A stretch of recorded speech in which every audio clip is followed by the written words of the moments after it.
So we have Mr. Leonard Ong, Regional Information Security Officer of GE Healthcare, who will be sharing GE Healthcare's journey in achieving ISO 27001 certification.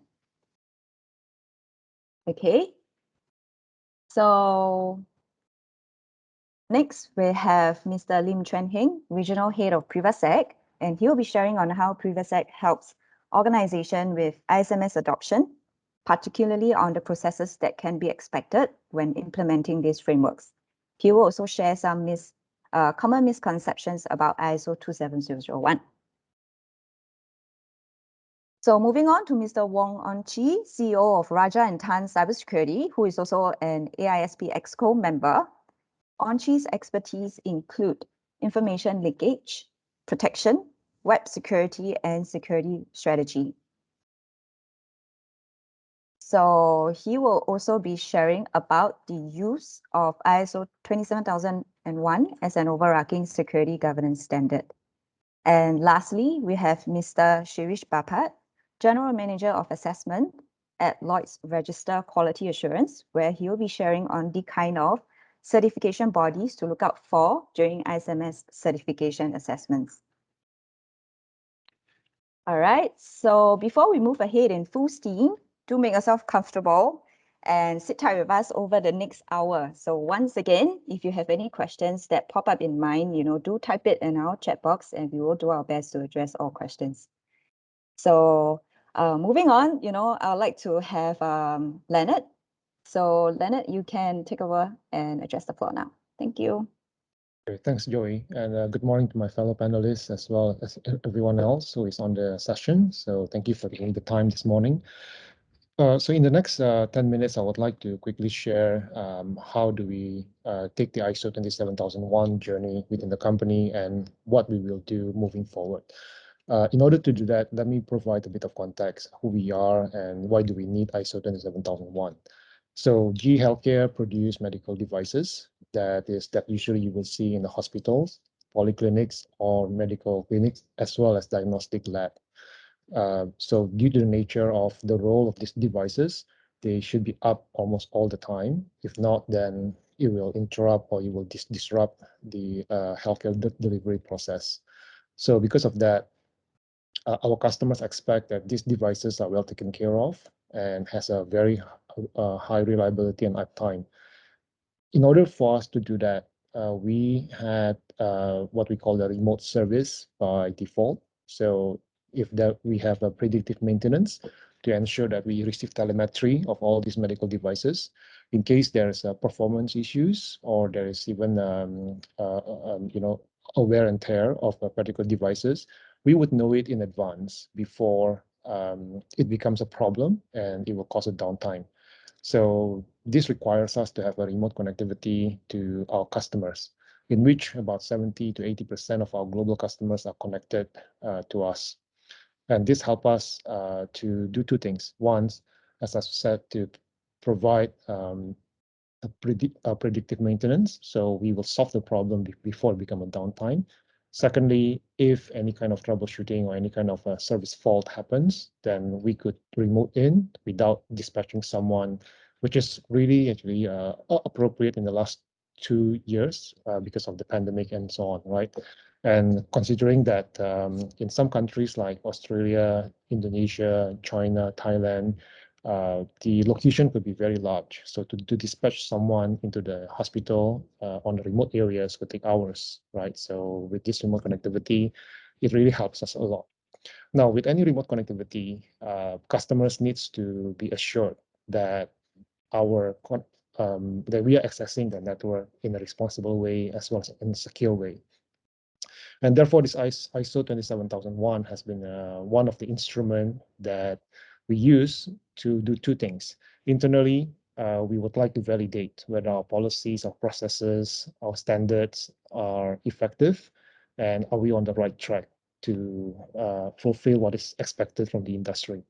Secondly, customer has an assurance that we are doing the right thing.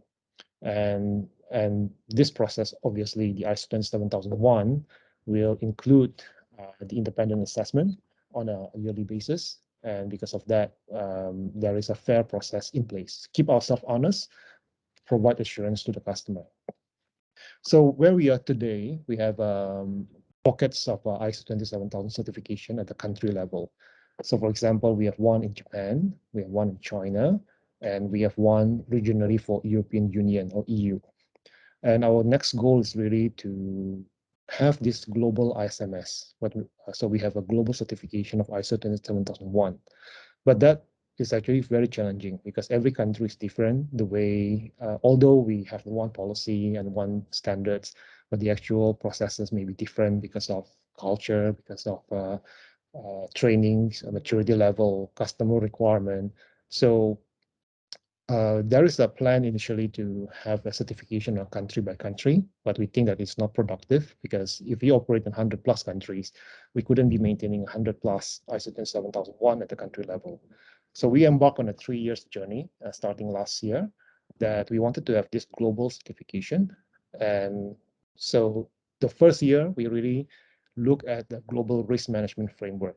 So how do we identify, evaluate, and treat risks the same way everywhere? So that will be the foundation layer before we go for the global certification. The second step, what we hope to do next year is really to do a merging. So we will get the existing certification into this global ISMS. At the same time, we will acquire and we will deploy the expected processes in different countries. So we divided countries between wave 1, wave 2, and wave 3. And we bring them into this certification. So by year 3, hopefully, we will complete that. So we have one certification that covers multiple countries, and we will maintain it in a hybrid way. So there's a central governance team that is responsible for the framework, but we also have a regional or country level person that ensure that the ISMS processes are working at the country level. So probably I'll stop here, but I think so far the journey has been positive, has been useful for us and sort of for customer. And in fact, the fact that we are going to expand this further from a country level to a global certification, that really shows our commitment that this is the right framework, it's the right way to go in the future. So Joey, back over to you.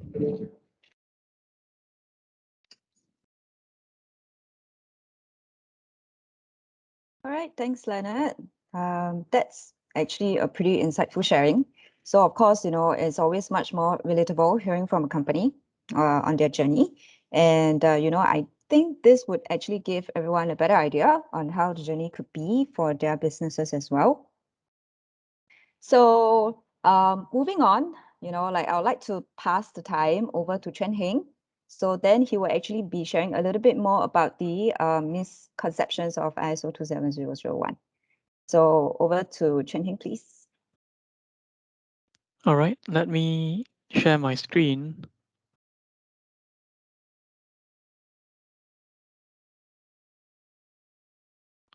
I had some slides back. Okay, hi everyone. I think you can see my screen now. So by way of introduction, my name is Chuan Heng. I take care of the Asia side of Privasec. And ISMS 27001 is actually one of the things that we do very often. It's one of the bases for creating a mature information security management organization within an well, there are many ways to do it, but this is one of the ways you can that's guided, and it comes with a certification. And no one is ever unhappy when they get certified because it's something they can show that proves that they have achieved something, right? Even to external stakeholders. So what is ISMS? Just a quick run through the basics. It stands for Information Security Management System, and it's a system that prescribes how the organization approaches information security. And information security, of course, is CIA, confidentiality, integrity, availability, protecting data of value to the organization.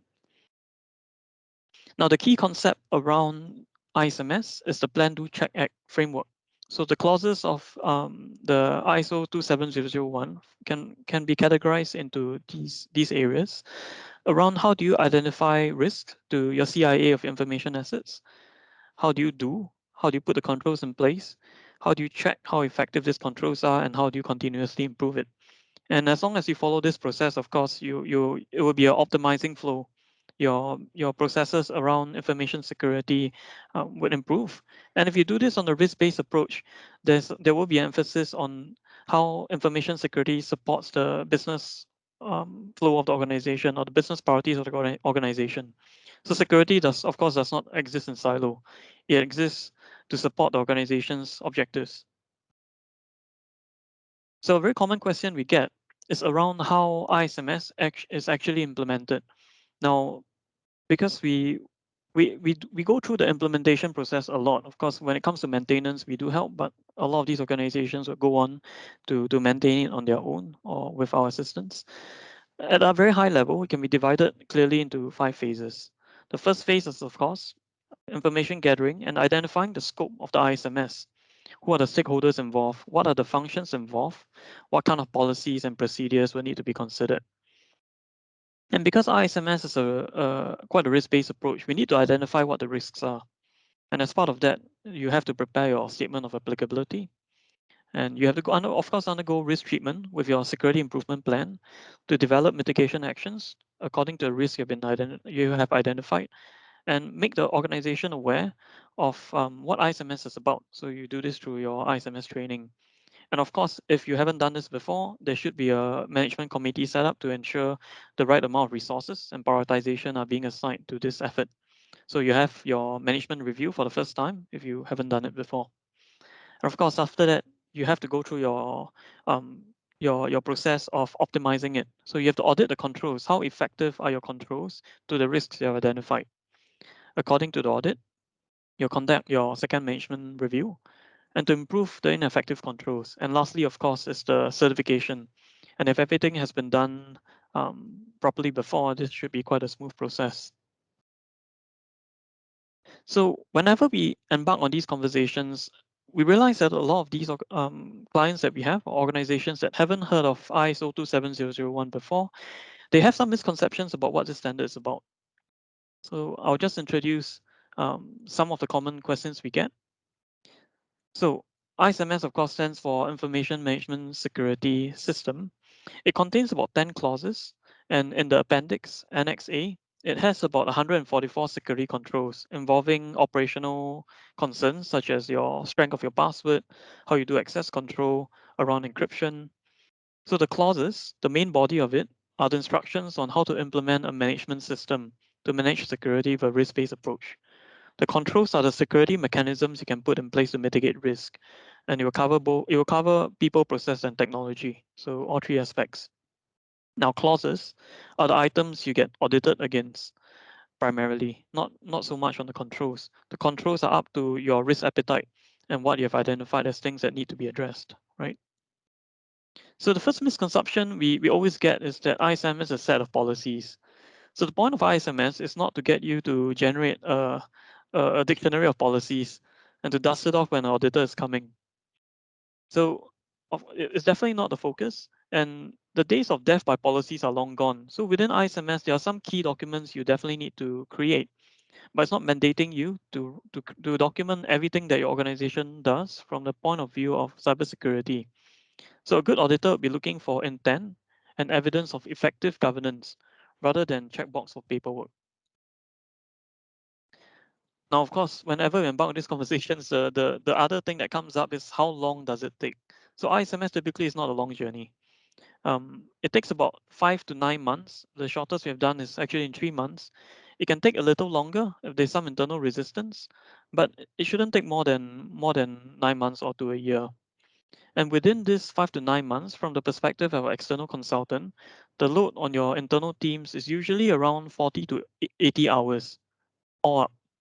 So this is a combined time commitment that the organization will need to provide to get that certification. Of course, getting a certification is the first step. You have to maintain the system. That's the whole point of implementing it. And that will take continuous effort. Next, ISMS is a set of IT controls. This is definitely not true.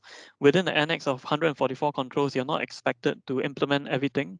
And if you take a look at how these controls are worded, they are not prescriptive in telling you to do specific things. This is not the NIST 800. This is not your SOC 2 trusted your trusted services criteria. So it's not prescriptive.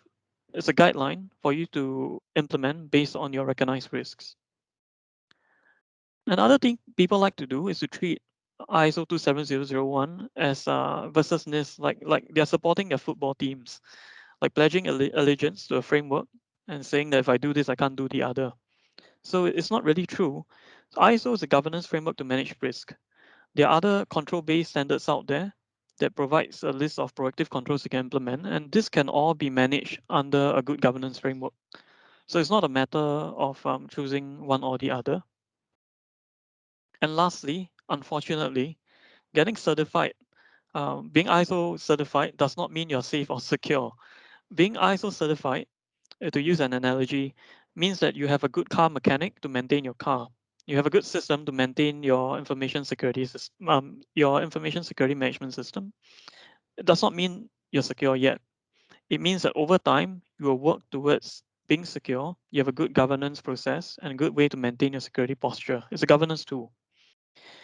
For better or for worse, when people who don't understand ISMS well see that you're certified, they think you're secure. So I guess that works in our favor sometimes. And of course, lastly, ISO does not dictate a minimum security level. It leaves it up to you to decide, according to your business objectives and your organization's risk appetite, what is acceptable. But of course, if you say that you see things like we don't need a firewall, don't need antivirus because we accept the risk, something simply will not make sense in today's threat environment. So there's some expectation of what that risk appetite looks like, but it does not go out to prescribe to you what you need to do as a minimum security level. So of course, it's a continuous build, certify, improve process. It's a continuous improvement principle based off Plan, Do, Check, Act. And with that, I'll end this segment of the presentation. And thank you, Joey. Thanks, Chen Heng. So I think, it's actually good to also find out a little bit more and understand, what are some of the misconceptions that a lot of people would have in terms of the entire certification. So thanks for sharing on the processes as well. So I think it's also very important for companies to be aware before they actually commit to the entire journey. So before I move on to Onchi, so I think, just again, a reminder to everyone, if you have any questions at this point, do feel free to actually drop your questions in the chat box. All right, so Onchi next will be sharing on the use of ISO 27001 as an overarching governance standard. So over to you, Onchi, please. Thank you, Joey. I think as what Chuang Heng has, expertly pointed out, that the ISMS standard 27001 standard is primarily a set of guidelines, and it is not that prescriptive down to the granular details. So I think this is something that Chuang Heng has actually kindly pointed out to everyone in the audience. But eventually, for organizations who want to adopt 27001, they would ask a simple question like, what should my password policy be like? What should my encryption policy be like? So the good thing about 27001 is it does highlight the areas you need to implement. Like, for example, you need to have the password management system, you need to have cryptographic controls, but it's not prescriptive down to the details, like what kind of ciphers you need to use for your cryptographic controls, what are the password policies, the password age, the password length, the password complexity, so on and so forth. And that's where we tend to do it ourselves, but we also advise our clients accordingly. We walk the talk by saying that, hey, you may want to augment your 27001, your ISMS, with standards or best practices that's a bit more granular in details, more technical controls. Example include the CIS controls. I believe the current version is version 8. Earlier Chuan Heng also mentioned about the NIS 800. For those who are in the CII sector, you should have come across the special publication 853. So the number of controls there are pretty draconian, right? I can see Chuan Heng's head nodding. So I wouldn't recommend that lethal medicine, down everyone's throat. But these are examples of specific and granular controls that you could actually refer to, right? But again, eventually, again, as what Chuan has mentioned earlier, is subjected to your risk assessment. So never kill a chicken with an ox axe, as the saying goes, right? So you have to perform your risk assessment, and then from the libraries, the available, publicly available controls, right? CIS controls, NIS 853. Look at them and see which are the salient points, important points that you can adopt for your organization. Do not take everything lock, stock, and barrel. You won't want to do that. I think 853 have more than 700 plus controls. So especially for the high baseline. So I wouldn't recommend that.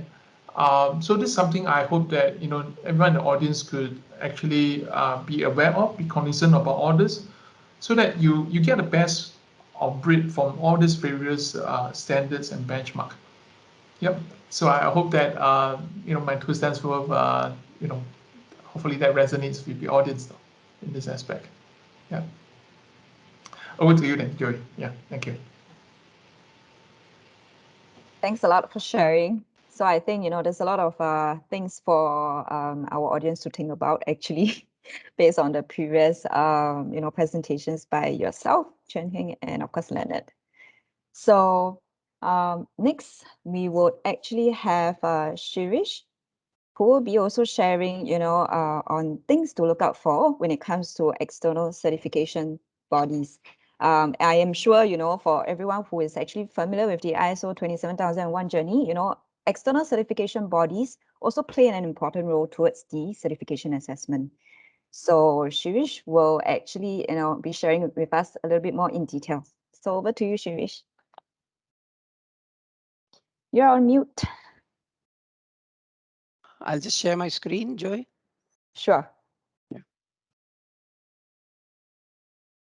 Is it visible?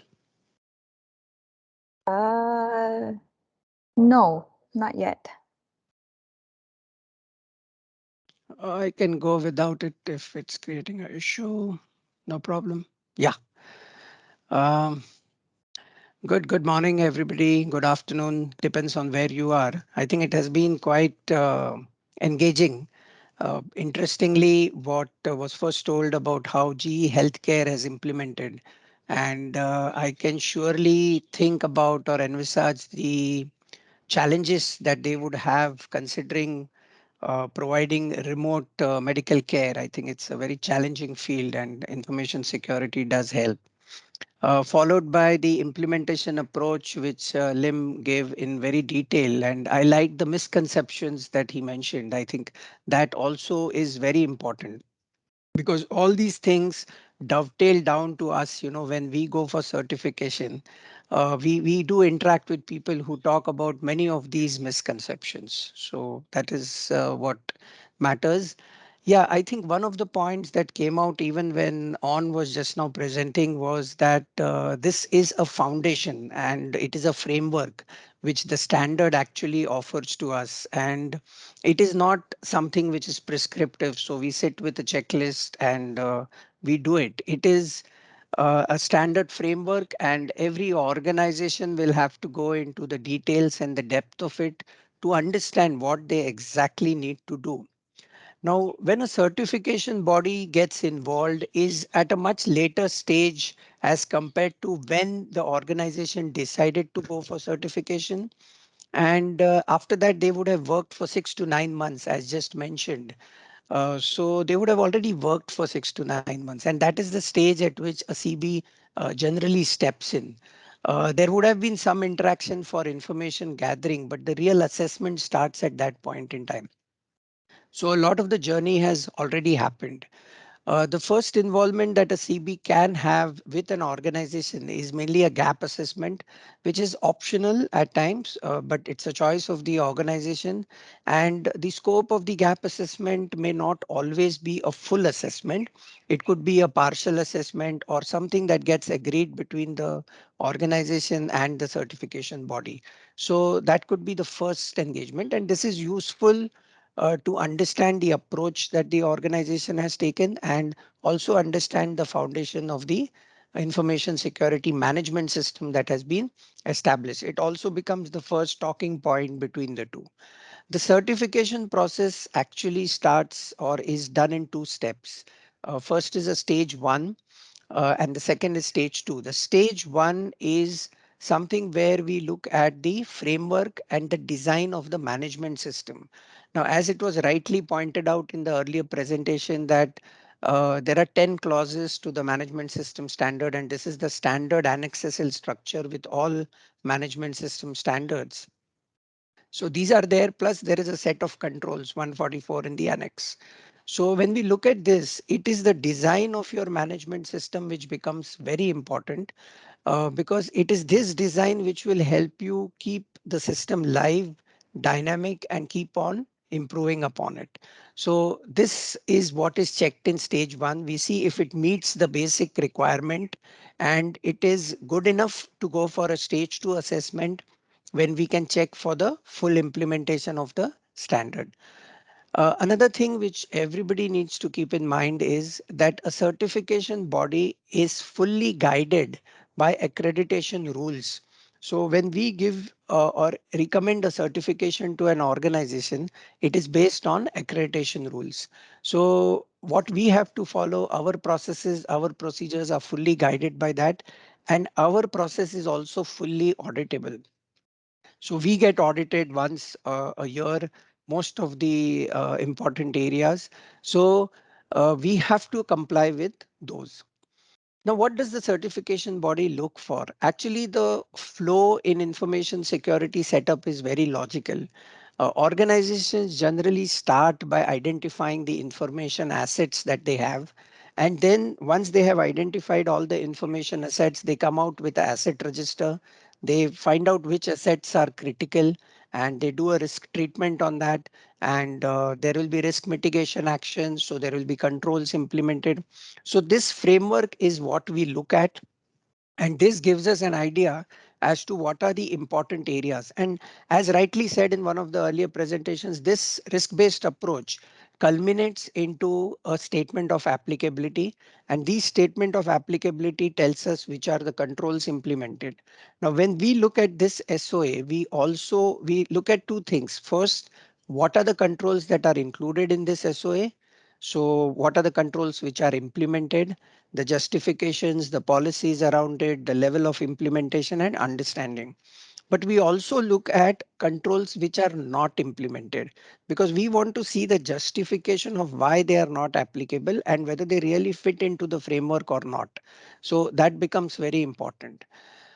The next thing we look at is, as this word was already used, that it's a set of guidelines, it is a framework. So the governance model that the organization establish becomes very important. Now, this governance model is coming out of the framework of the 10 clauses. So the first is you have your asset register, risk register, you know what you're doing. You set up your internal audits, you set up your information security reviews, and the organization works towards building awareness on information security within the organization. Now, all this put together decides the security posture of the organization. And this will change from organization to organization based on context and the industry that you are in. Some industries are high risk and have a very high public exposure. So they need to decide what security posture they want to take. And this will change based on the risks. So what happens because of this is this governance model, which is actually a very dynamic thing. It is not something which is static. So actually the last slide on misconception said it right, that having a standard establishment or implementation is just the beginning, and you even going for a certification is just the beginning. But if this governance model is good, which we verify, then we know it is going to last. So this is how the certification body looks at the standard. One in stage one for the framework and design, two in stage two for the implementation. So that is what we look at. And if you look at the expectation of a certification body, it starts and ends with risk management, because we know that if the governance process has a very good risk management process, then in that case, we know the system is going to remain current and updated. Even in the ongoing visits, we are not going to face much issues, and the organization has understood that. Even post certification, a CB keeps focusing on the risk management and the context in which it operates. So it comes back basically to your governance model, understanding of the information security concept, how it is different from many other standards that you do. Another thing that we need to keep in mind is ISO 27001 becomes a very good base for certification to privacy management, say 27701, or if you want to go in for cloud security, this gives you the basic framework and the model from which you can operate and build. So this is just the beginning, and that is what CBs look for as to how you have set up the governance model and the risk management process. So that continues to remain our focus. Thank you. Thank you, Joey. Over to you. Thanks a lot for sharing. I think, it's really, really good to know in terms of what certification bodies look out for. I think a lot of companies will actually have this worry, that they wouldn't be able to be certified after the entire journey. So good to know that, you guys, or rather certification bodies, actually look at risk management during the course of the entire certification as well. Thank you. So thank you so much for sharing. So before we move on to the Q&A section, once again, to let me know if you have any other questions. Or otherwise, I'm actually going to open the floor and start asking our speakers on some questions that's been posted so far. All right, so maybe looking at the chat itself, we have a question from Peter.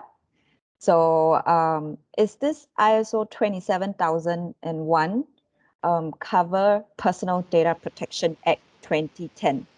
So I'd just like to open it to all of the speakers, to let me know who would like to actually address this question. Perhaps Anshi, let me take a shot at this. Yeah, hi. Right. Because I'm so the AiSP SIG lead for the data and privacy special interest group. So just let me take a shot. I believe Peter may be from Malaysia, because the Singapore Act is 2012 though. So, but Singapore and Malaysia Act is pretty similar, other than the recent revision. I think Singapore Act, there was a recent revision earlier this year. But prior to that, Singapore Act and Malaysia Act was almost near identical. Both of us exclude public agency to much protest from the private sector. So, so coming back to this, ISO 27001 would form a pretty good demonstration of you complying with the protection principle that's enshrined in the PDPA. But in PDPA, there are other principles, things like consent. Of course, recently, the recent revision in Singapore, there's also accountability, the right to access, the right to update, and so on and so forth. There are other principles enshrined in PDPA that are not covered by ISO 27001. So be mindful about that. For example, 27001 actually doesn't have specific controls related to consent, where PDPA does have. So be mindful of that. But PDPA does have pretty simple requirements for protection. They draft it in perhaps 1-2 clauses, and that's it. So be aware of that. For your sector that you operate in, whether it's healthcare, financial, you have more detailed requirements. But at a high level, 27001 does demonstrate the organization has at least meet the minimum threshold that's expected to protect your personal data. Another thing I just want to highlight, especially in the selection of vendors. In Singapore case, I think in the past few months, there have been a lot of data breaches reported, and a lot of them are due to outsourced vendors. I'm not saying it's a causation. It could be a correlation. I'll leave it to you to make a judgment. But I put forth to everyone here in the audience that none of the vendors who were involved in the data breaches were 27,1 certified. So it behooves us to actually then look at how we select the vendors. Are we selecting vendors primarily on cost and perhaps on quality too, but at the expense of security? So I put this forth to you. Feel free to do your own searches, your own research. The vendors that were involved in the reported cases here in Singapore, they are generally not certified. Just to give a background why I can make that statement, we have responded on behalf to a number of clients who actually suffer a data breach. My company is also one of the selected, one of the 4 selected vendors that is also acting on behalf of PDPC in investigating organizations. So we have seen both sides of the fence. Obviously, we have to recruit ourselves if we are already engaged by the client, and vice versa. So yeah, I just put this forth to Peter that most of the vendors who are involved in data breaches, they themselves are not 271 certified. So again, food for thought. Okay, I'm not saying it's a causation, right? Because it's not certified, hence it's get breached. But a general characteristics of the vendors who are involved in such data breaches is they themselves do not have a robust ISMS within the organization.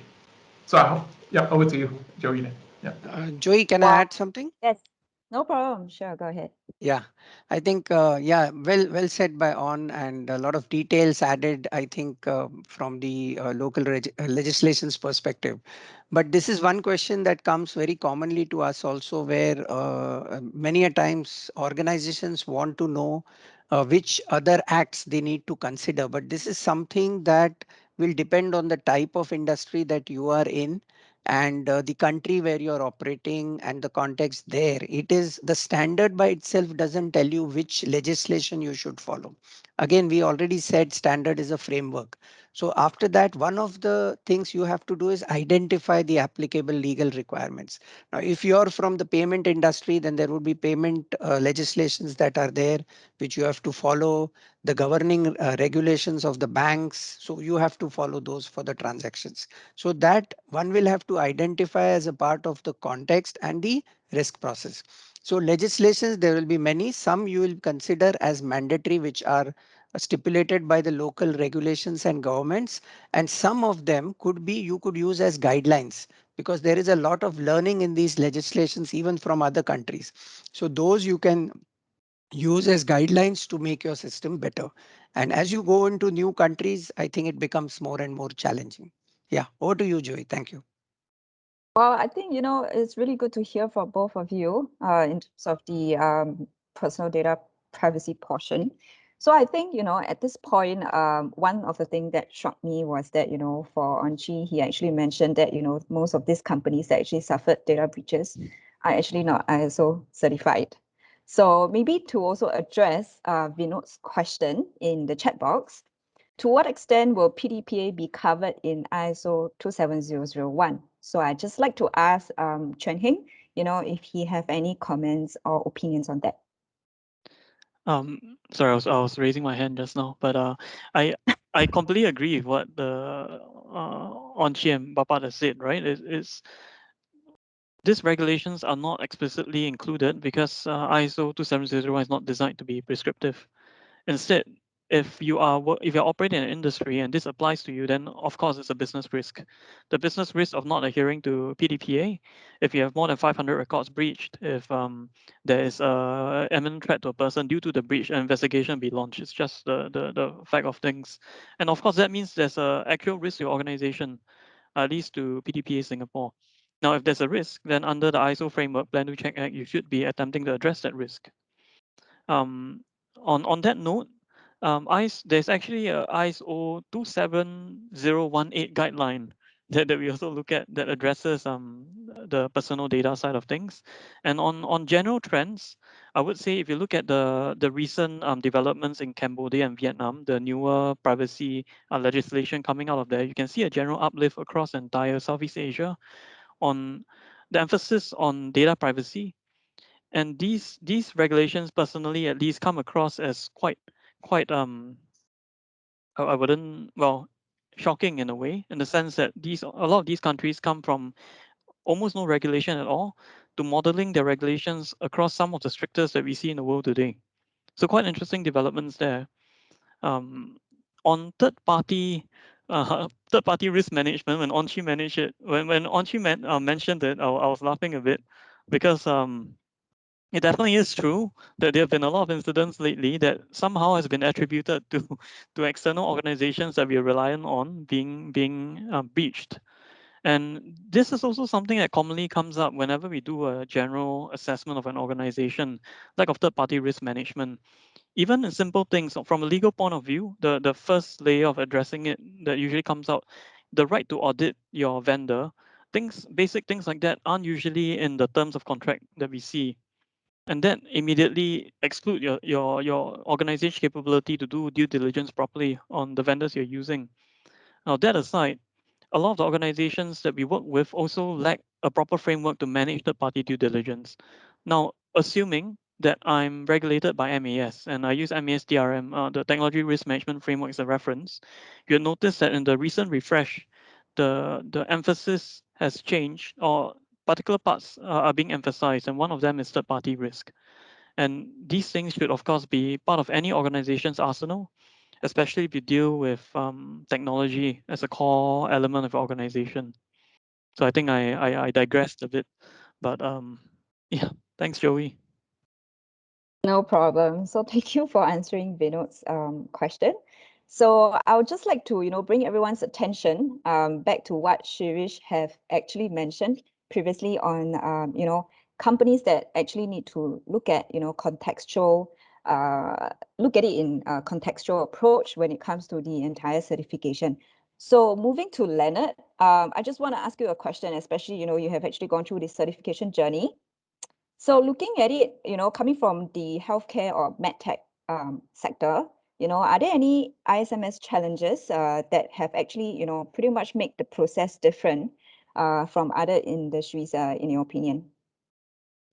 Thanks for the question. I think one of the challenges we have, our customers are typically a CII operator. So they are bound by the national cybersecurity law in their country, be it in the European, in China recently, as well as in Singapore and many other countries. And because of that, although we are not regulated or we do not have a status of CII operator, but we do have to fulfill some of the contractual obligation because our customer expects us to help them in fulfilling their obligation. And because of that, our security, be it is what we call pre-market or product security, the post-market, after the product is being developed, how do we monitor the vulnerabilities? How do we ensure that vulnerabilities are being remediated on time?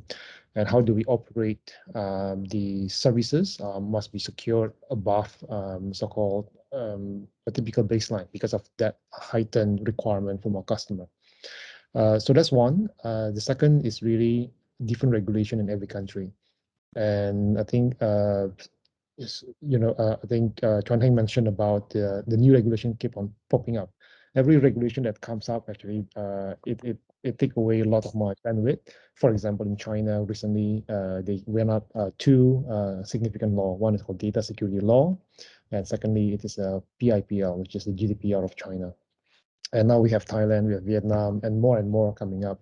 Existing countries who already have the laws, they keep on improving the law, right? So all these regulatory requirements keep on popping up, and we have to understand all of them, and we have to understand what are the common requirements, and this will be what we drive globally. But there may be a specific requirement in certain countries that it may not be efficient to drive on a global scale. So we maintain that hybrid approach whereby we have that global risk management framework, we have a global risk inventory, we have the risk treatment, but from the regional point of view, I think we have to maintain that particular view. What are certain risks that is increasingly high for certain countries or certain market? So yeah, I think that's two out of many challenges that we have in this sector. Right. So speaking from my experience, was there any aspect of the certification that is actually, a little bit different from what you expect?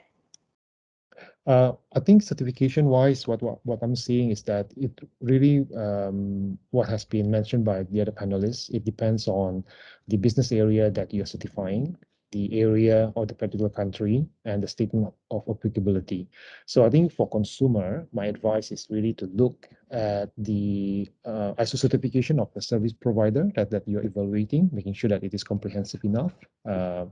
And let's say if you are sending over a PII or PHI to this particular service provider, then you need to make sure that that certification has to be at the right level, not at the bare minimum controls. And secondly, ISO certification is never a replacement for a proper third-party due diligence or a risk assessment.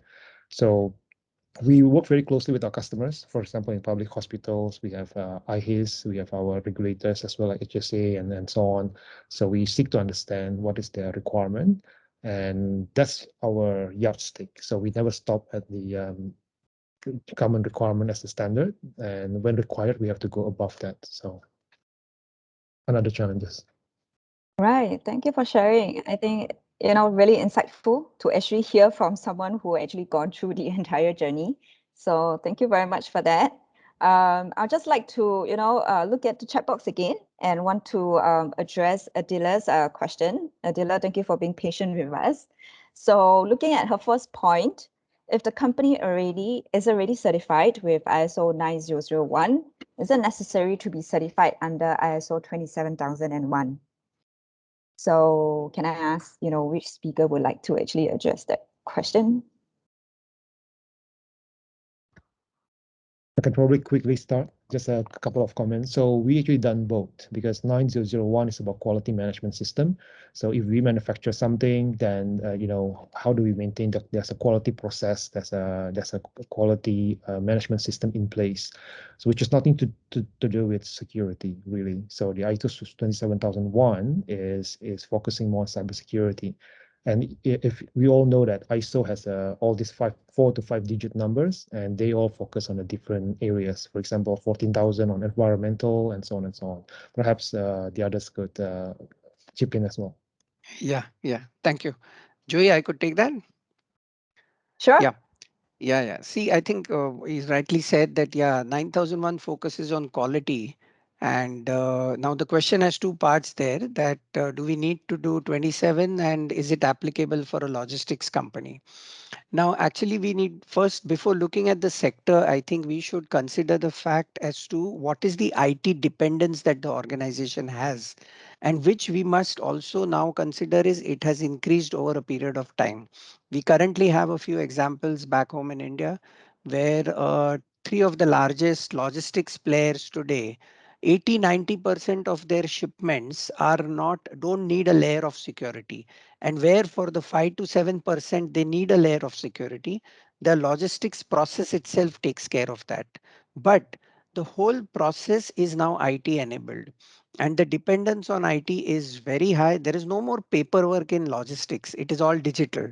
And when we consider that, we understand that that layer needs to be secure, because if that layer gets compromised, then all your data is exposed and your customer data is also exposed. So we should not think whether logistics needs 27001. We need to understand if you are highly IT dependent and the way you manage your data, if that needs security, yes, you will need 27001. And this is a generic answer independent of the sector here. Yeah, so we should consider that first. Yeah, over to you, Joey. Thank you. If I might jump in a bit, we do talk to some of the larger delivery organizations, especially for last mile delivery around Asia.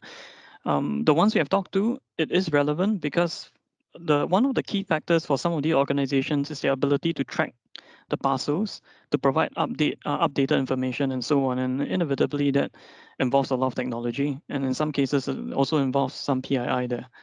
So if a general statement is needed, I would say it is relevant if that's the core focus of your organization, because technology is involved to a good extent. Adding on a little bit, we are also 9001 certified. The focus is different things. There's an overarching concept of the plan, do, check, act model on an optimizing model. and that is applicable to both. Back to you, Joey. Thank you all for sharing. I think, it's really great to hear from the various speakers. And thank you all for being so engaging. I don't have to keep asking you all, who is supposed to address which question. So I really, really appreciate it. So before we end off, I think, let's just try and address one more question. So apparently, we have Pata here who is keen to be an ISO 27001 auditor. So Shirish, would you like to, give your inputs on that, especially, you're coming from Lloyd's? You're on mute, so sorry. What's the exact question? Someone wants to become a 27001 auditor? So he's asking for suggestion on how to get the certification for that as an auditor. Okay. See, as an auditor, to become an auditor, firstly, there is requirements given in ISO 27006, which is a standard which gives the requirements for how to become an auditor. But just to tell you briefly, first thing is you need a minimum 4 years experience in the field of IT, out of which 2 years should be in the field of information security. So you need a fairly good exposure on information security. So that's the baseline. See, there is no substitute to actual experience of working. You cannot become an auditor out of college. So one, you need experience. Two, you need to do preferably a lead auditor course, a 5-day lead auditor course, which is registered course by one of the registered bodies. So you do a ISO 27001 lead or assessor course. And after that, you should be auditing actually. Now, auditing experience can be gained in various ways. You can even do audits while you are in a consulting firm, which are also counted by these registration bodies like say IRCA, International Register of Certificated Auditors. IRCA also counts those. You can be part of a company which is implementing ISO 27001, do internal audits there and maintain a log of that. And after you have done these baseline things, it is good to associate with a third party or certification body and gain experience of third party auditing, because the advantage in a third party auditing is it gives you flavors of various organizations. So all those logs will help you meet the requirements of the certification agencies like IRCA, I mentioned, International Register of Certificated Auditors, and you can register yourself as an auditor. So again, this is also a journey. It takes close to 6-9 months. And yes, as I said to start with, no substitute to experience, actual experience. Yeah. Over to you, Joey. So if anybody from the audience is interested to be an auditor, you can always reach out to Shirish. I'm sure he has a lot of experience to share. All right. So Thank you. if there are no other questions, like we are actually reaching the end of the entire session itself. All right, so a huge thank you to all the speakers who have joined us today in sharing your valuable insights, and of course, AISP for partnering with us in making a session a successful one. So of course, the huge, or rather the biggest thank you would be to our audience for sitting with us through this entire hour. So if there are no other questions, do feel free to get in touch with us at info@privasec.com. So as you can see from my screen, you can also reach out to me or the other speakers from Raja and Tan Cybersecurity, Lloyd's Register, and of course, Chen Hing from Privasec. We will compile and share the recording and FAQs for today's session via email, so do keep a lookout as well. You can also note our socials, especially on LinkedIn, where we will actually have more events or sessions like this. So before, I'm sure that everyone is actually going for lunch soon. So thank you all for your time in joining us for this session, and have a great remaining week ahead. Thank you, Joey. Thank you, everyone. Thank you. Thank you. Bye. Thank you.